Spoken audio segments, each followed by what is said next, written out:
Hello everyone and welcome to this episode of Tuesday Training. My name is Christy Browning and I'm your host and the coach here at Revised Coaching, where we help you fit your business success in between real life. And so this video happens every week. We try to give you some practical training on how to build, grow, and sustain your business. And this week we're going to talk a little bit about money. So don't turn me off just yet. This is going to be a very easy and practical video for you to implement when it comes to finances and dollars for your business. So one of the things that I find happens for a lot of women is they kind of happen to fall into their business. And what I mean by that is they have a hobby or maybe some sort of a talent that they are great at and people pay attention to it. And all of a sudden, people want to pay for whatever it is that they create. So maybe it's that they sew kids' clothes, or they craft something, or they make their own bath and body products. Whatever it is, they create it, and people love it, and then people want to buy it. And then all of a sudden, after a couple of people have made some purchases, it sort of dawns on you that you might very well have a business. And so you just sort of kind of fall into being a business owner. And all of that's great and wonderful, and it's really cool that that's how your business gets started, because you know people already love the products that you have to sell. But the bad thing is that you sort of have to backtrack a little bit to do some planning. And a lot of times we get so caught up in the sales and the business excitement that we don't step back and do that extra planning that we really need to, especially in the area of money. And so today what I want to do is get you to kind of hit the pause button on your business and take a look at the finances part. So today we're going to talk about budgeting. We're going to talk about pricing, and we're also going to spend a little time talking about how to organize all of your records and that information so that when tax time comes every year, you're better prepared for that. So let me just start off by saying that if you are a business that has the cash flow available to hire services like a CPA, a tax preparer, or to invest in some business software that keeps your records, does taxes, or does books for you, like QuickBooks or FreshBooks, those are really great investments. And so go ahead and subscribe to those. Those are some web-based programs that you can jump into with a small fee every month. You have access to their program, and it helps just kind of keep you organized. But if you're not there yet, it's okay. Or if you're not really ready to take the plunge and invest in some sort of a cost in that sort of record keeping, or in that payroll software, or in that bookkeeping part of it, it's okay. We're going to talk about some basics that you can put in place where you don't really need that software at all. So let's first talk a little bit about the budget part of it. So everyone kind of cringes when we hear the word budget, and we think, oh, I don't really want to talk about a budget. Budget sounds restrictive and it's no fun, and that means I can't spend money, or it means that I have to really tighten my belt and buckle down on what I do with my money. When in actuality, a budget is a plan for how you plan to spend money. So think about that for a second. It's a plan for how you spend money, meaning you are going to spend money, and a budget gives you permission to do that. It's just creating a plan so you know where your money is going. And so with that, a budget is a really valuable tool for small business, especially when you're starting out. And a lot of people kind of bypass the budget concept because they think, I'm a small business, you know, every dollar counts and every dollar is accounted for, so why do I really need to worry about a budget? Well, a budget's going to actually help you with your pricing and help you create a structure financially for your business. So it is very important. And so we're going to talk a little bit about why that is. First and foremost, let's just say that when it comes to a business financially growing slow is good. And that is a stable way and an easy way to sustain that growth. Sometimes it's very tempting to want to jump ahead and have all the bells and whistles that your business wants or needs. And you might be tempted to take out a loan or to use some credit in order to really make that happen before you can just pay cash for that. And all of those are very tempting things, and you will hear lots of people say, oh, just, you know, use a credit card or get a loan. It's a write-off for your business, and, you know, there's nothing wrong with that. The bad part is that really you're setting yourself up for overhead and costs that you may not really be ready for yet. I had a lady that I coached when I was doing private one-on-one coaching. She had a really great idea for a business. She just had this really phenomenal product she wanted to offer women in the marketplace, and she already had some success in doing a similar version of it. So she had a market, she had a customer base she could easily market her stuff to. But she kind of got a little ahead of herself, and she was really anxious to sort of make it all happen and to sort of get all the stuff she needed in order to create this product. And so she went and she got a loan. And the loan actually had a very short term, which is good, but it had a pretty steep payment. And for the first couple of months, all was well. And she was having fun buying all the supplies she needed and the equipment she needed, and she was just running ahead, into this new business idea. And although there was some success, what happened about 4 or 5 months into it was that the business started struggling just a little bit to make money. And so every dollar she made, she was having to sink into paying those loan payments over and over and over again. And in the long run, she became very resentful of the business because all she could see was that she was pouring her hard efforts, her blood, sweat, and tears into this business, and she wasn't really seeing anything because everything she was making seemed to be going back to this loan. Now, the reality is that she probably really was making a profit. She probably put some cash into her pocket, but it just felt like it was draining all of her cash reserves. And she sort of set herself up for this really heavy load right off the bat when she wasn't quite ready to have that. And it became a real struggle. Eventually, the business she closed and sort of consolidated some of the product types with an existing business, and all worked out okay in the fact that she's doing great.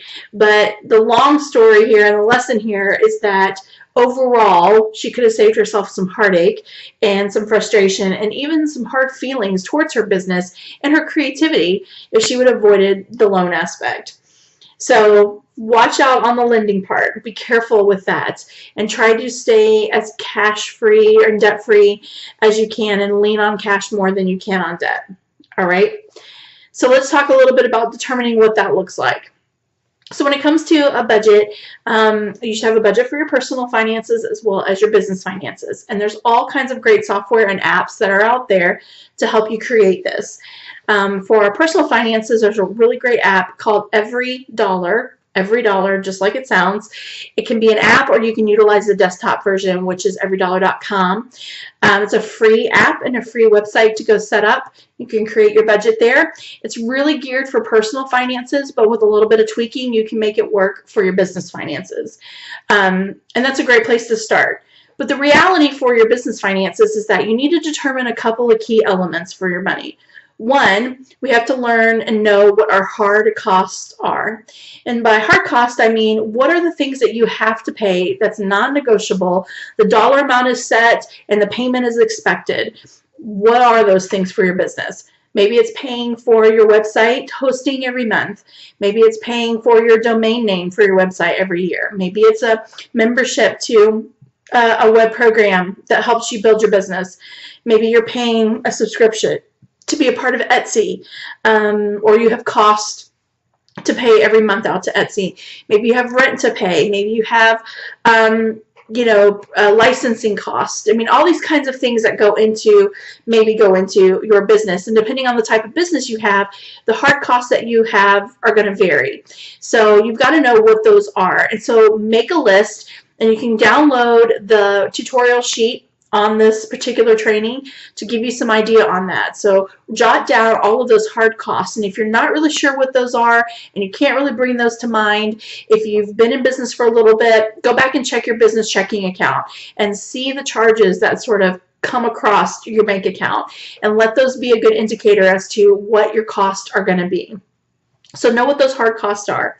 The other thing that you need to know is what your soft costs are. And soft costs are things that you can negotiate, that you can choose to scale back to kind of weed out some of the unnecessary costs, or when you need to, you can beef up and spend more. So things like that might be office supplies. Maybe it is gifts that you may spend for clients, or lunches that you host or go to build your business. Maybe it's materials to make the products that you make. Whatever it is, you need to know what those costs are. And again, you can go back to credit card statements or bank statements to look at what those transactions are. Or if you're a brand new business and you're not even sure where that's going to look like, you can just simply budget that and kind of ballpark that and sort of forecast what you think that those costs might be. Now, the thing to think about when you're talking about these numbers is that they don't have to be perfect. They don't have to be down to the cent, perfect. There's going to be some things that change along the way. And so your budget's ever evolving. It's ever growing. It's ever changing. It's kind of got this ebb and flow feel to it, because as costs rise or as your expenses grow based on the growth of your business, you're going to need to retweak those numbers. And so we're going to talk about visiting that budget on a regular basis. So if we know our hard costs, we know our soft costs, all right? And we got to know what those two numbers are. The other thing that you have to figure out is the cost to create whatever it is that you're selling. So if you are a product-based business, like you create a product and sell it, you need to know what the costs are. And this is not what you're paying yourself. This is not what you're charging. This is what your actual cost to create it. Now, the tricky thing with this is that more than likely, the cost that you have when you purchase the materials to make whatever it is that you make, you're probably not buying it one for one, meaning you're not buying just all the supplies you need for one bath bomb. You are buying that in bulk, more than likely. You should be, because that's a smarter way to buy. Or maybe it is that you create children's clothing, and so you're not just buying the fabric you need for one outfit, you're buying in bulk fabric, big rolls or big bolts of fabric. And so you've got to be able to do just a little bit of math and divide those things down so that you know for one product what it is that it costs you to make. So don't get scared, don't freak out. It's not a really labor-intensive formula that you need to create. It's just a simple division. One bucket of supplies creates X amount of bath bombs or X amount of lotion, or one bolt of fabric creates X amount of baby clothes, or whatever it is that you make. You've got to be able to divide those down. Now, you might be watching this video thinking, well, Christy, I'm a service-based business and I don't have any costs and I don't have any, materials that I need to buy. That's not true, because more than likely you've got something. You're either creating a handout or you're creating flyers or brochures. Maybe it is that you're spending money on some supplies as you coach a class or teach a seminar. You've got to know what those are, and they may not hit you every day, and those costs may not pop up every week. But over the year, you're more than likely going to have some of those costs. So kind of gauge what that is. If you don't already know, if you haven't already been in business for that long, you can kind of guesstimate, what you think that's going to look like. And again, remember, it doesn't have to be perfect. We're just trying to get to a starting point, and then we can evolve and change and tweak as we go from there. So we know what our hard costs are, we know what our soft costs are, and then we know what our product costs are, what it costs to create whatever it is that we need to create. And the great thing is this, if you're looking at the tutorial sheet that goes along with this video, you'll see that there's a little kind of balance that out so that you can see what those numbers look like.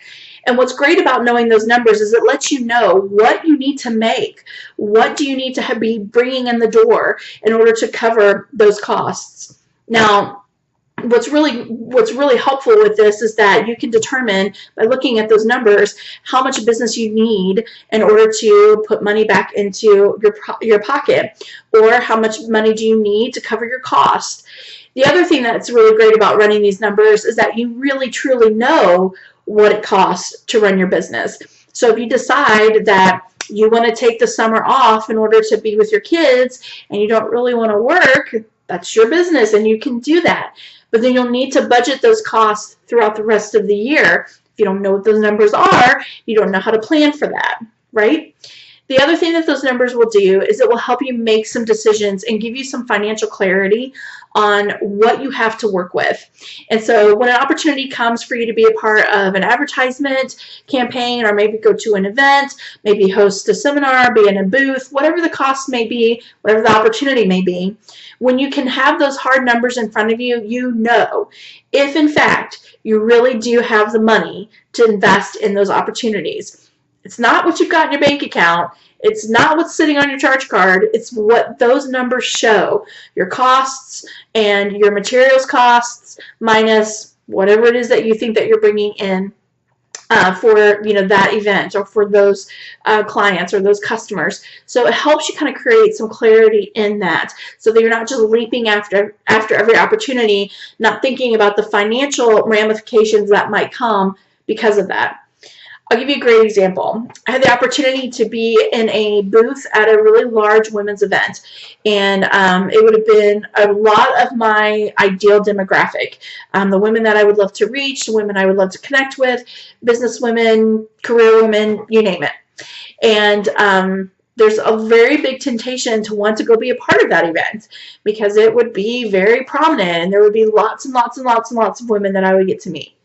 But the cost is ginormous, and not only is it the cost for just the booth, but it's the cost for the days that I would have to be there, time away from work, time away from my business, time away from my family, having to buy meals for a couple of days out and about because I'm stuck there, that kind of thing. And the cost just really, it really added up. And when I looked at my budget, there just wasn't the extra cash in order to invest in that. And so maybe knowing this is an annual event, that's something I can save up for and do next year. But it's all that planning concept. It's all about thinking ahead. Where am I at? What am I doing? Where's the money coming from? And where am I starting at? So if you get $1,000 in on your business, you don't have $1,000 in your pocket. You have costs to cover, and it's really, really easy to go, yay, $1,000, and go out on a shopping spree, or go out to dinner, or pay off a bill, or do something with it. But the reality is that $1,000 may need to be in the bank to cover your cost next month. And so you kind of really need to know where your break-even point is, your costs versus the money you have to play with when it comes to maybe paying yourself or profitability otherwise. So you've got to know those numbers. So you need to know our hard costs, our soft costs, and then what our materials costs are. The next thing you want to know from a number standpoint is what it is that you want to make. So how do you want to pay yourself? How do you want to collect money and put some of that in your pocket? What do you need that to look like? And pricing becomes a really tricky question for a lot of people because they don't want to overprice because they don't want people to not buy their product. They don't want to undersell and be really cheap and go bankrupt because they're not making the money they need to make. And so it's a very tricky question to answer. And there's a couple of ways to go about it. Number one, test the market. So put something out there and put a price on it. And if tons and tons of people buy it, then you might be able to increase the cost a little bit. And you increase the cost until you really see things start to slow down, and you may want to back that down again. So test the market. That's a great way to know if the marketplace you're working in really can support the price that you want to put on the product. The other thing that you can do is go back to your numbers. So go back to your cost, go back to your materials, and determine what it is that you've got to make in order to, number one, cover all of those. Because remember, your hard costs, even though it might be rent or your website, it still has to get paid from the profit of your sales, right? It's still got to come from your sales.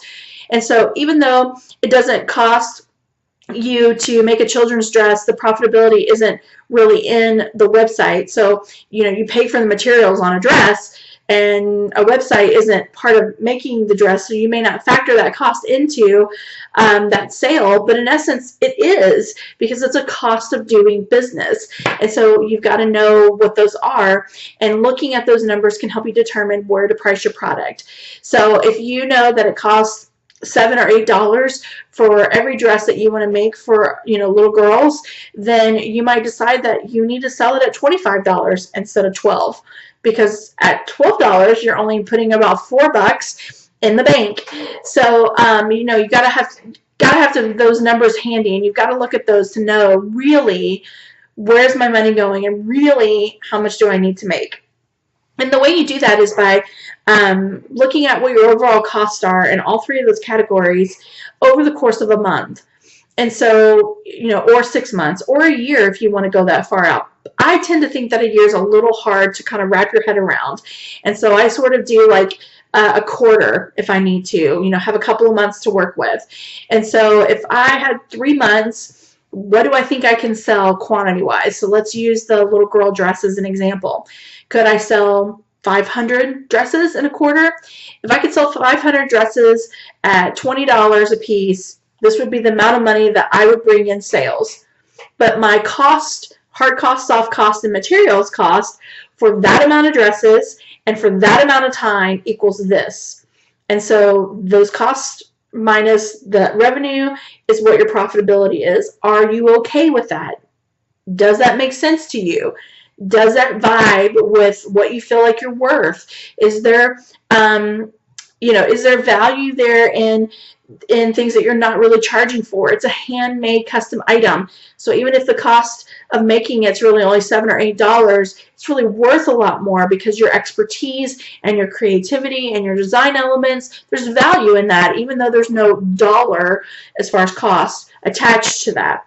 But the best way to come to that realization is to start with a budget, is to start with that, those 3 numbers and what you're going to have to actually work with. Now, if you're a service-based business, you're probably thinking, well, that's all fine and dandy, but I don't really have a lot of cost, and, I don't really have that to use as a basis for knowing how to charge.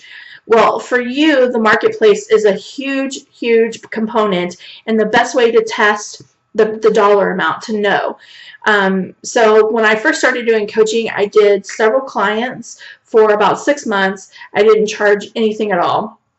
And I did all the coaching for no cost. And I actually treated it as if, it was a full-blown coaching appointment. I didn't cut back anything or hold anything back. But at the end of that, I asked what it was worth to them and what something's worth versus what something is charged for, 2 different things. So what is it worth to you? Well, it's worth, millions of dollars because you helped me build a business. Okay, fantastic. The second question always was, what would you be willing to pay for what you got these last 6 months? And so that's a real honest question to ask those people. If you're testing that in the market, is to ask them that. Let them tell you. The other thing you can do is do that price model where you kind of increase those costs until you feel the market sort of die out, and then you can drop those prices back down. So you really got to test the market and know. And part of that too comes down to what you feel comfortable with from a price standpoint. I know that there's coaches that charge thousands and thousands of dollars for video training, for group training, for one-on-one coaching. I am not comfortable with that. Even if the marketplace that I'm in could support that, I'm just not comfortable with that. And so there's an element of knowing that you are comfortable with the price point that you're at, because if you're not going to be able to confidently sell it. You're not going to confidently ask for the money because you're going to want to almost apologize for it. So you kind of need to look at those numbers. You need to look at your hard costs and what does it take. You need to look at the value you provide, and you need to check your heart and make sure you feel okay with that dollar amount. If you're underselling yourself, then you're going to really resent the client. You're going to resent the cost that it's really costing you personally to do that service or to create that product if you're not charging enough. So be really honest with yourself. And again, remember, you can adjust and tweak and change. The more revelation you have and the more you grow and evolve, the more you can go through and adjust that. So in my day job, I'm managing a law firm, and this is a law firm that's been around for quite some time, and the attorney who owns it, she's been an attorney for a very long time. And so for her, pricing ought to be a breeze, right? Because she knows the industry, she knows what she's all about, and she knows kind of where she stands with her clients. But every year we reevaluate our pricing, and we look at costs and we look at profit margins, and we look at the marketplace, and we decide, is there room here to adjust our pricing? Do we need to adjust our pricing? If our cost and time in this is outweighing what we're charging, then we need to look at being able to increase that fee. And so that's just hopefully encouragement to you that even, you know, a 20-year veteran is still looking at their prices and knowing how to change according to cost and according to what the market can handle. Think about your automobiles. You know, they're not the same price every single year. Your clothes are not the same price every single year. You know, there is a factor in the economy. There's a factor in just the escalation of costs that's going to drive that price. And so don't get from the get-go. Just start someplace and tweak it as you go along, or make those adjustments as you've got the information or the hard facts to make those numbers and make those changes. So let's kind of recap here. So we're talking about budgeting and pricing, and we talked about knowing what our hard costs are, which are costs that are non-negotiable that you know you're going to have regardless. Things like websites, license fees, domain costs, maybe email service, internet costs, if you pay for rent, if you have utility costs. Those are things that are non-negotiable. You have to pay them. Then we have our soft costs, which are the things that you could control and negotiate. Materials, office supplies, going out and being a part of events, choosing to give gifts, being at luncheons, that sort of thing. When you know what those two numbers are, the third thing that you're wanting to calculate is your actual cost to produce the product. So hard costs, soft costs, and product costs. And those three things can help you develop the pricing model. And the pricing model is based on a couple of things. One, how much money do you want to make? What do you actually want to be able to put in your pocket realistically? Two, what can your market actually support and your customers actually buy into? And three, what is it that you feel comfortable with charging, that you don't resent because you've undercharged and gave too much away, and that you're not pricing yourself out of the market to where people won't pay that amount for your service or for your product. So all of those things factor into those two pieces of the puzzle, the budget and the pricing. And remember, we can always make changes. So let's talk about a little bit of record keeping and bookkeeping. So again, if you have the ability and you've got the cash flow in order to invest in a monthly subscription to like QuickBooks or FreshBooks or any of those other types of web-based programs, those are things that you can log on, create an account, and pay a monthly fee to access every month to be able to keep your record keeping and your bookkeeping and all of your financial stuff. But if you're not there yet, or you just don't want to pull the plug on doing that, when I first started, I had a very basic system. I got 24 file folders. 24 file folders. This is super glamorous, let me tell you. And I labeled one file folder January expenses, and the second one January income, and then February expenses and February income, and all down the line. So every month of the year had an expense folder and an income folder, hence the 24 folders. And so throughout the month, or throughout the week, or whatever my timeline looked like, I would put all of my receipts in the expense folder, and then any receipts that I had for sales, whether that was sales off my website, whether it was someone coming and paying cash in an event, whether it was a recurring credit card payment from a client, I printed off all of those receipts or all of those records that showed payment coming in, and I put them in the income folder. And at the end of the month, I would just sit down with an Excel spreadsheet. If you don't want to use Excel spreadsheet, you can do it in a Word document. You can also write it on a piece of paper. This is low tech, okay? So I would simply write out all of my expenses and write out all of my income. And I would write where the income came from and the date, and of course the amount. And then I'd write down my expenses and explanation of what those expenses were, the amount, and the date. And then I would total them up. And if you take your expenses minus your income, then you know what your profit was for the month, okay? So outside of that, the other thing I would do is I would group my expenses into like categories. So I would group all of my office supply costs in one, all of my like membership subscription stuff into another category, all of my like utilities and office costs for rental of an office space, utilities, internet, that sort of thing, kind of the utilities part. I would group that together. And so I wasn't just like throwing expenses on a sheet. I was trying to create a little bit of logic. Because when you go to file your tax returns, if you file as a sole proprietor and you're filing a Schedule C, kind of have to group those expenses into some categories. So that kind of saved me the legwork at the end of the year, that I would just do that every month. And so I would group all of my expenses, put them all on paper, take all of my income, group them all together, and put that total in, and then I would know what my actual profit was. Now, you have the choice. You can choose to do that once a month, and then you know if there's money left over to, put in your pocket or to budget for your next month's expenses. Or you can do that on a weekly or bi-weekly basis. Just depends on how tight your cash flow is. If you don't have a lot of cash coming in the door, you might want to look at that on a regular basis. So before you spend anything, you truly, really know if you've got the money in there to do that. But if you have the numbers down well and you know what your cost looks like, you can put that out, once a month.